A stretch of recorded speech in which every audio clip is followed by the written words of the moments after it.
તમારા જીવનમાં મનગમતી વ્યક્તિ આવી અથવા મનગમતી વ્યક્તિ જીવનમાંથી જતી રહી, બહુ મોટો પ્રશ્ન છે ને.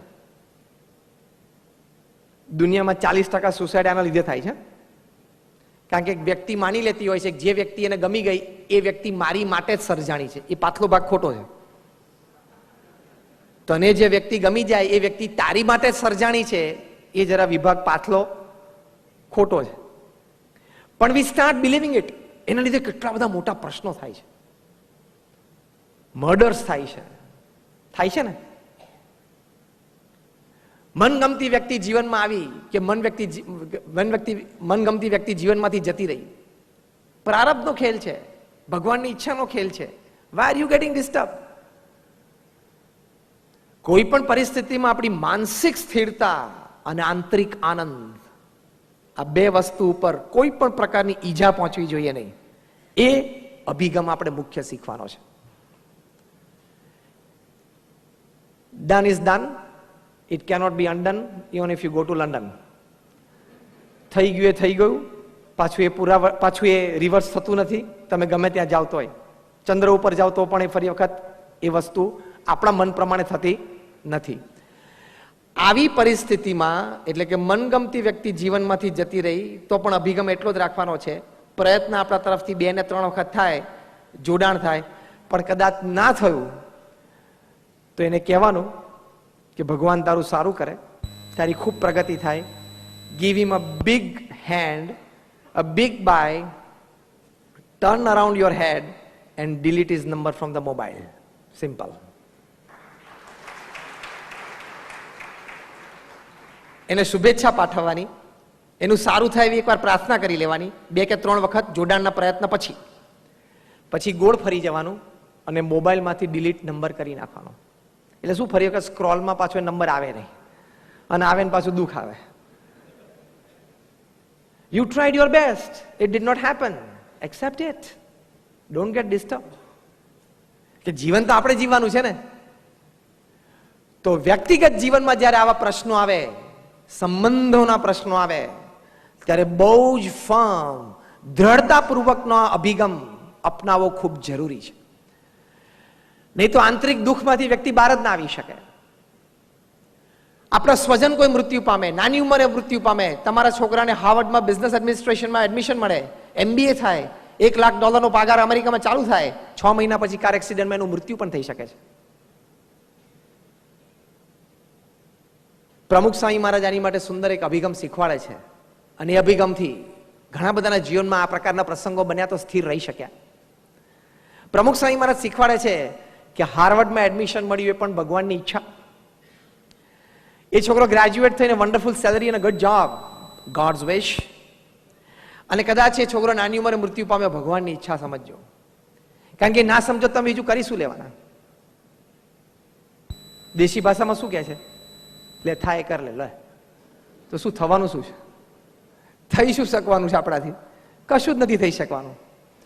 તો એ વખતે આવા સ્પષ્ટ અને ખૂબ દ્રઢતાપૂર્વકના અભિગમ અમુક દ્રઢ કરીને રાખવા જ જોઈએ. અને અભિગમ ક્યારે દ્રઢ થાય કે તમે 10 પ્રકારના દુઃખ એક ચિઠ્ઠીમાં લખી રાખો, એમાંથી 2 તો બધાને આવે છે. એમ આઈ રાઈટ ઓર રોંગ? 10 પ્રકારના દુઃખ લખી રાખવાના. 35 વર્ષની ઉંમરે પત્નીને કેન્સર, 22 વર્ષનો છોકરો રોડ એક્સિડન્ટમાં ધામમાં ગયો, તમારો 500 કરોડનો બિઝનેસ રાતોરાત પ્રશ્નમાં આવી ગયો, અને ઘણી મોટી ઉપાધિ ઊભી થઈ, ઘણી મોટી ખોટ આવી ગઈ.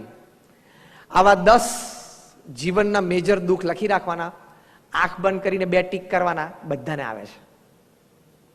પછી એમાં રડવાનું શું? હા કે ના? Everybody has to pass through. Nobody has reached heaven. અંગ્રેજીમાં એક બહુ સરસ કહેવત છે, nobody has reached heaven without passing through hell. નરકમાંથી પાસ થયા વગર કોઈ સ્વર્ગમાં પહોંચ્યો જ નથી. You talk of Sachin Tendulkar, you talk of Ratan Tata, you talk of Mukesh Ambani, you talk of Bill Gates, you talk of Warren Buffett. બધા જ આમાંથી પસાર થયા છે.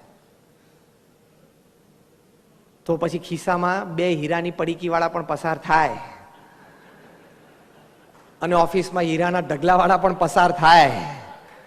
એ જીવનનો એક ક્રમ છે. સ્વીકારી લેવાનું. Anything in life is 40 + 30 + 20 + 12. આ સનાતન સિદ્ધાંત.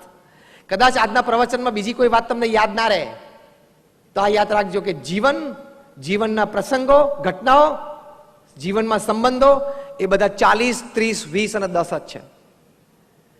તમારા મોબાઈલમાં જેટલા મોબાઈલ નંબર ફિટ કરેલા છે એમાંથી 40% જોડે તમારા લાઈફ ટાઈમ સારા સંબંધો રહેશે. તમારા વિચારેલા કામ 40% સારા થશે. In work and relationship, out of all that you have, 40% goes perfect. 40% perfect જાય. બીજા 30%, આને શું કહે છે? 40, 30, 20, 10 નો નિયમ, ધ રૂલ ઓફ 40, 30, 20, 10. 40% બધું જ સારું ચાલે સંબંધોમાં અને વ્યવહારમાં. Another 30% you have to put a lot of effort two get it go. તમારે ખૂબ પ્રયત્ન કરવો પડે, ખૂબ પુરુષાર્થ મૂકવો પડે, મનગમતું મૂકવું પડે, બધા જ રિસોર્સિસ કામે લગાડવા પડે, ત્યારે કંઈક સંબંધમાં અને કામમાં થોડાક ધક્કા વાગે ને આગળ જાય. 30% સંબંધો અને કામ એમાં રહેલા છે. કેટલા ટકા થયા? 70. બીજા 20% કામ જીવનના અને 20% સંબંધો બગડવા માટે જ સર્જાય છે. It is an eternal truth, accept it. આ સનાતન સત્ય છે પૃથ્વી ઉપર. જીવનમાં કેળવાયેલા 20% સંબંધો અને 20% નિર્ણય કરેલા કામો બગડે જ છે, બગડવા માટે જ સર્જાયેલા છે. એટલે કોઈ સંબંધ બગાડે તો 2 કે 3 વખત પ્રયત્ન કરી લેવો. સંબંધો ના સુધરે તો એના 20% કેટેગરીમાં મૂકી દેવો. એટલે શું? ચિંતા ના રહે, આ અભિગમ. સ્ટ્રેસ એ ના રહે, આ અભિગમ. કેટલા ટકા થયા? 90. હવે 10%ની મજા આવે એવું છે કે નહીં? ઇંતેજારી છે ને? હવે 10% કામ અને 10% સંબંધો એ જીવનમાં કામ ખોટ આપવા માટે સર્જાયેલા છે અને સંબંધો દુશ્મનાવટમાં પરિવર્તિત થવા સર્જાયેલા છે. અનુભવ છે? અનુભવ હોય તો હાથ ઊંચો કરો. હા, બધાનો અનુભવ છે. દરેક વ્યક્તિના જીવનમાં નિર્ણય કરેલા 10% કામ, એટલે જેટલા કામ નક્કી કરે એમાંથી 10%, અને જેટલા સંબંધો બાંધે એમાંના 10%, એ 10% કામ તમને ખોટ લાવવા માટે, એકચ્યુઅલી તમે એમાં પ્રોફિટ જોતા હતા પણ લોસ આવી જાય, એ ખોટ લાવવા માટે સર્જાયેલા છે. અને ટોટલ સંબંધોમાંથી 10% સંબંધો દુશ્મનાવટમાં પરિવર્તિત થવા સર્જાયેલા છે. They were created to create enmity. જીગરજાન મિત્ર જાની દુશ્મન બની જાય. હા કે ના? ખોખારો કઈ ખાવા પડો છો ને? અનુભવ છે જ. This is the rule of 40, 30, 20, 10. આ કાયદો છે પૃથ્વી પર 40, 30, 20, 10 નો. આ કાયદો જાણી રાખ્યો હોય, આની સમજ પ્રાપ્ત કરી લીધી હોય અને પછી એને સ્વીકારી લીધો હોય તો એ જે અભિગમ બંધાય એમાં કોઈ દિવસ કામમાં ખોટ જાય, કામ બગડે કે ઓછો લાભ થાય, અથવા સંબંધો ઓછા બગડે, વધારે બગડે, અથવા સંબંધો દુશ્મનાવટમાં પરિવર્તિત થાય, ત્યારે છેલ્લા 20 અને 10%નું વિચારી લેવું કે 7 અબજની વસ્તી બધી આમાંથી પસાર થાય છે. The rule of 40. Rule of 40, 10. આ નિયમ અહીં રાખીને જજો.